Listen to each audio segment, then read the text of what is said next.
these men, the final concert in a week of hard work and heartwarming applause.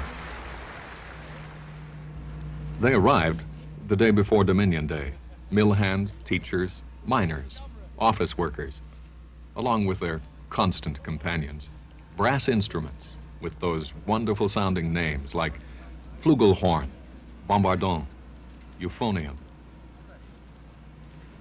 They are champions representing the best bands in Britain, heirs to a tradition which began more than a century ago, when workers in factory or mine escaped the drudgery of their daily lives in making music as English as a pint of best bitter. Most of them did it well, with a sense of pride and dedication gratefully inherited by admiring sons and grandsons.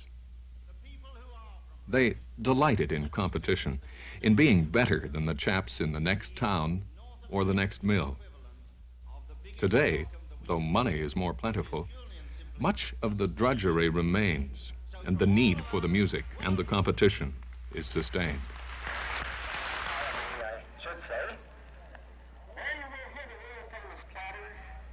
But once in a while, as in this visit to Canada, traditional rivalries are forgotten.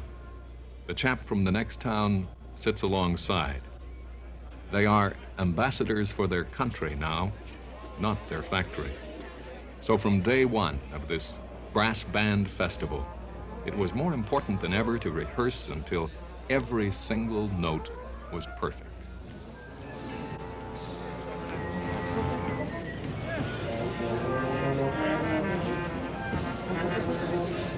Pineapple pop.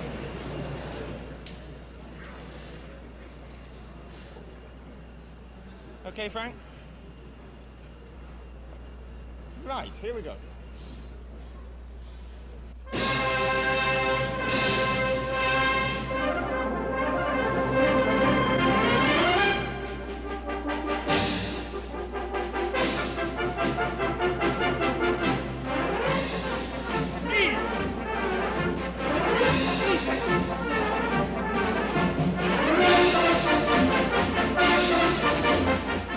Jeffrey Brand is the youngest of the three guest conductors at the festival and a tremendous force in brass band music today.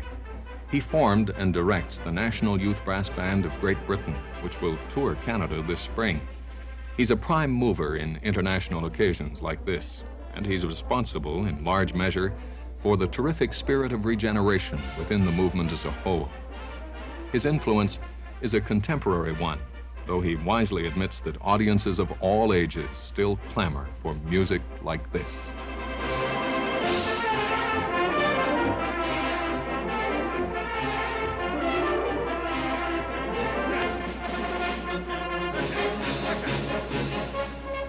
Yeah, fine. You know, on all the don't they bulge? Shouldn't they bulge? Do they? Come on, will you bulge? You know, it's a bit straight. It's a bit like that. B, please, gentlemen. B. B. What do you marked it B? Really? Okay. Convince me. B. B. One bar before. Okay?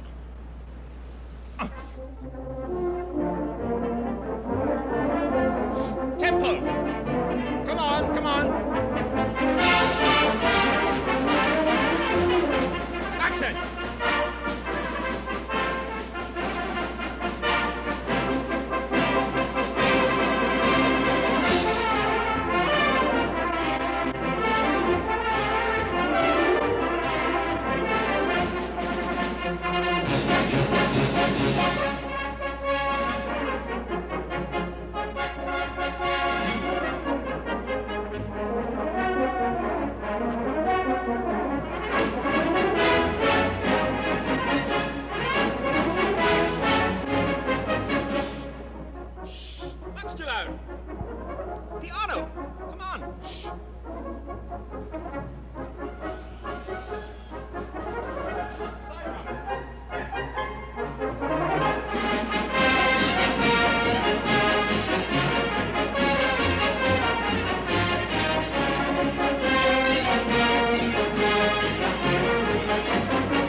You know, I think it's quite recently that we've looked at the things that people do in their leisure and realised that this has tremendous significance, much more significance perhaps than the things that people do in their working time. You know, when the youngster goes out into the park and kicks a football, that really is much more important than some of the things that he does during the daytime. Because what he's doing is expressing the need for relaxation, the need to let off steam. And that's what really the bandsmen are doing in a very real way. When they play their instruments, they're getting something inside them, outside.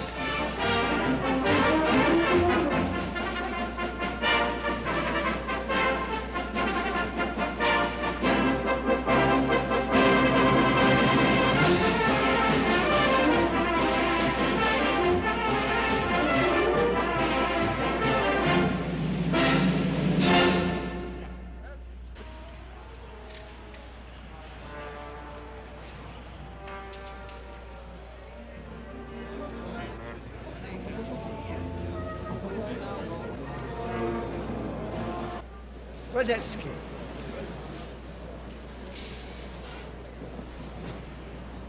We'll have 7 drum rolls to start it. 7. 7 drum rolls. Our Air Force, Guards. 7 rolls in the drum first. Don't come in before people.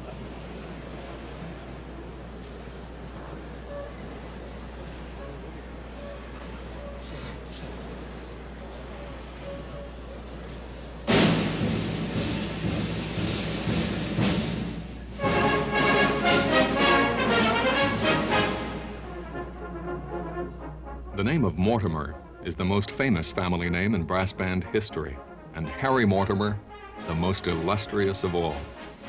Bandsmen the world over hold him in regard and affection. He's known by some of them as the Sir Thomas Beecham of brass bands, willing them to play better than they've ever played before by sheer force and warmth of personality. When Harry conducts, one of them said, he gives you that grin of his, and you can't help but play well. It's not your boss up there. It's another chap just like you. I first played in 1910. Wasn't very good then, of course, but in 1912 I was playing in a band called Luton Red Cross, which no longer exists. It's called a Luton Town Band now. In 1912 at the Crystal Palace. And I had to stand on a ginger beer box, you see, to make me as high as the men to see the music, you know. In those days we played in a square with a conductor in the middle.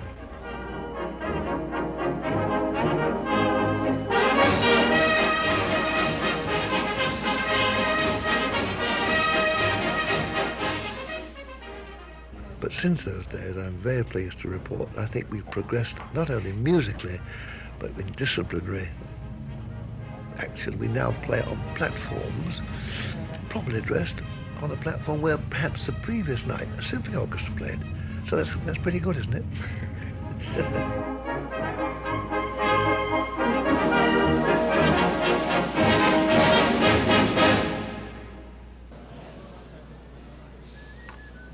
Air from the suite in D, please. Growing alongside the bands from factories and mines in 19th century Britain were the Salvation Army bands.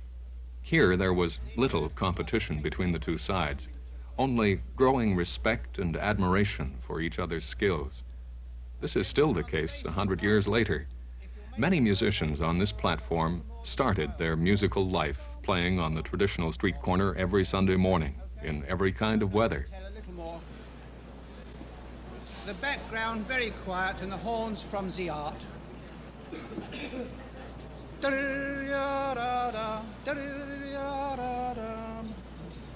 We shall not repeat the second movement, second part. We'll repeat the first part. Okay? About this. Bomb, bomb, bomb, bomb, bomb. Away we go.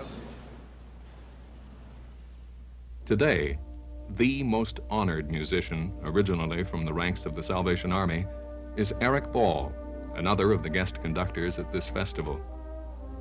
There is a gentleness and sincerity about his approach far removed from popular concepts of brass bands. In his hands, the sounds seem softened and capable of infinite variety.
halls on Dominion Day. An odd setting, in a way, for music so incorruptible and square. A place which usually invites a beat much more modern than the one that rang out here the first week of July 1972.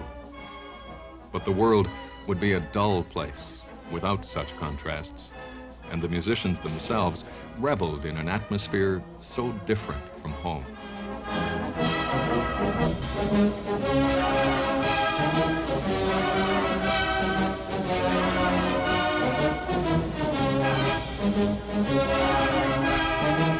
For the next 7 days, until the final mass band concert on the last night of the festival, leisure time like this would be at a premium.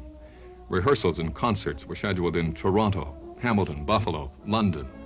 There would be outdoor concerts in parks, at Ontario Place and Fort Erie, and, when time permitted, the warm hospitality of various clubs and legions throughout southern Ontario. All these activities, the music, the talk, and the fun, tell their own unique story.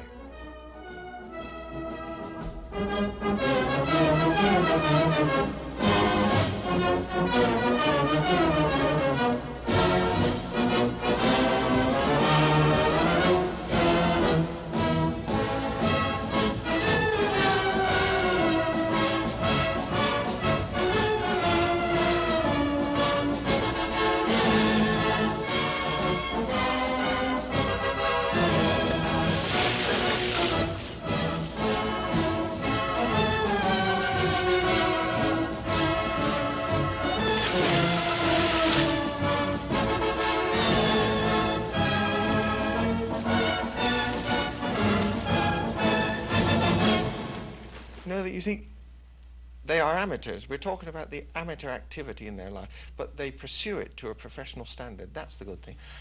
And that they do this in their leisure time means that their leisure becomes active leisure. And I think the only leisure worth having is active leisure. That's not a contradiction of terms. The more you think about it, the more you know. It's true, isn't it? Don't you feel more satisfaction when you are doing it instead of watching somebody else do it? You know, the satisfaction of achievement is only possible when you're prepared to put in the effort and the energy and the time. I think that's really back to where we were. Ragamuffin.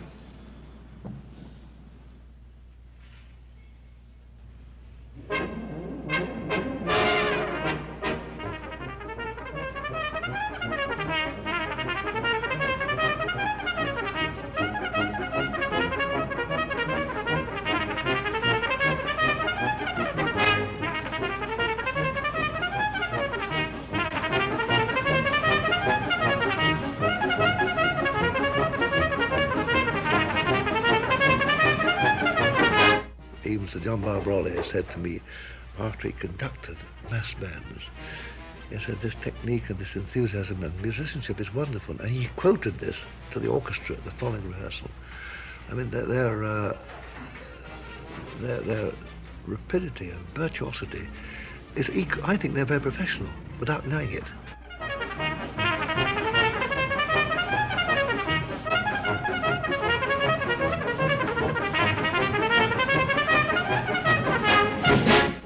In bands of this class, of course, and there are not many of them, mind you. We have many bands that are not quite of this class. But in bands of this class, their technique is quite equal to that of professionals. In the past, it has been thought that they worshipped technique for technique's sake. But even now, amongst these men, you can talk to many of them who have a great regard for musical qualities too. So I think there's no dividing line between bands of this class and the brass players, and indeed string and woodwind players amongst professionals.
It's a very British sound. Oh yes, there's no doubt about that. I think that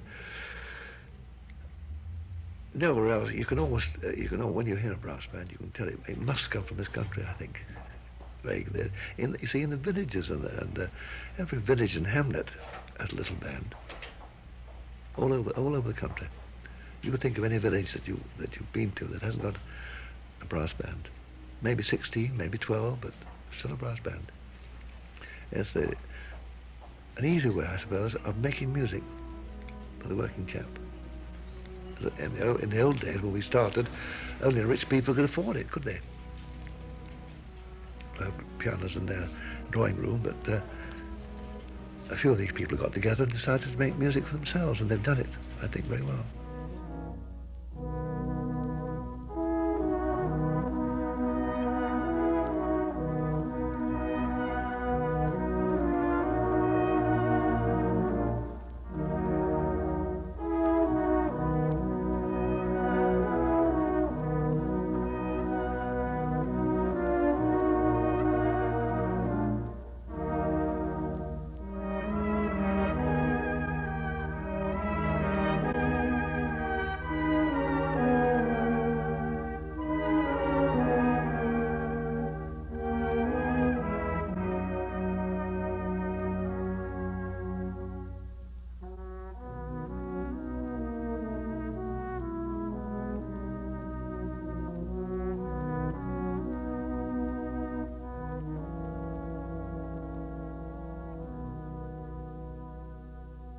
In the old days, of course, of brass bands, there were many conductors very successful who would, to speak colloquially, know naught about music, but could make the band play. We're getting an increasing number of conductors now who have a great interest in music as music. And it may be that in this connection we shall lose something of the earthiness of the old band.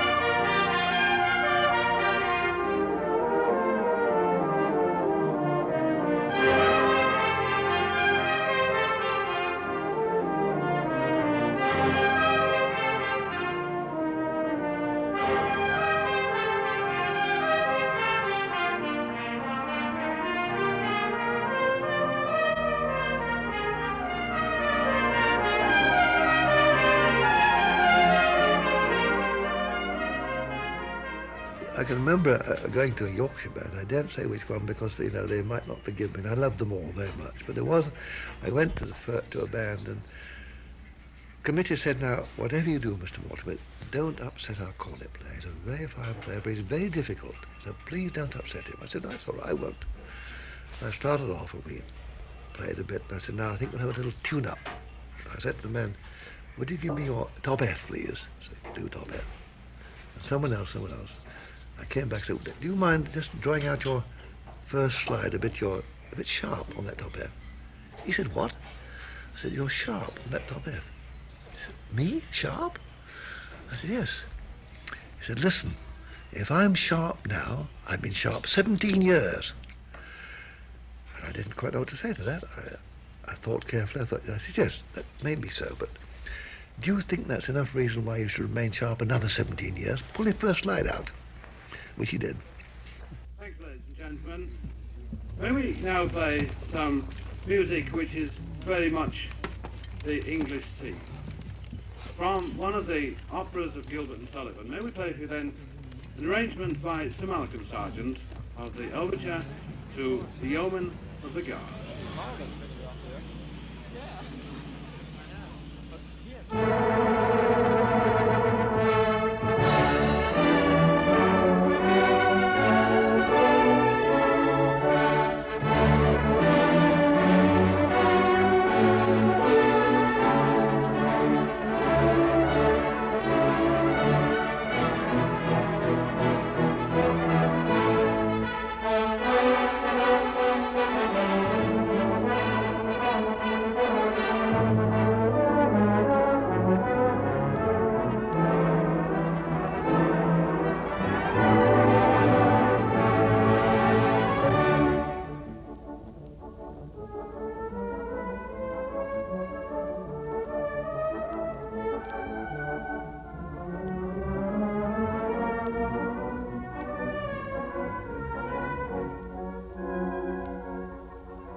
think the future is going to be when the brass band takes its rightful place alongside the orchestra, alongside the choir, alongside the chamber group, as one of the legitimate, important ways of making music, and it will come.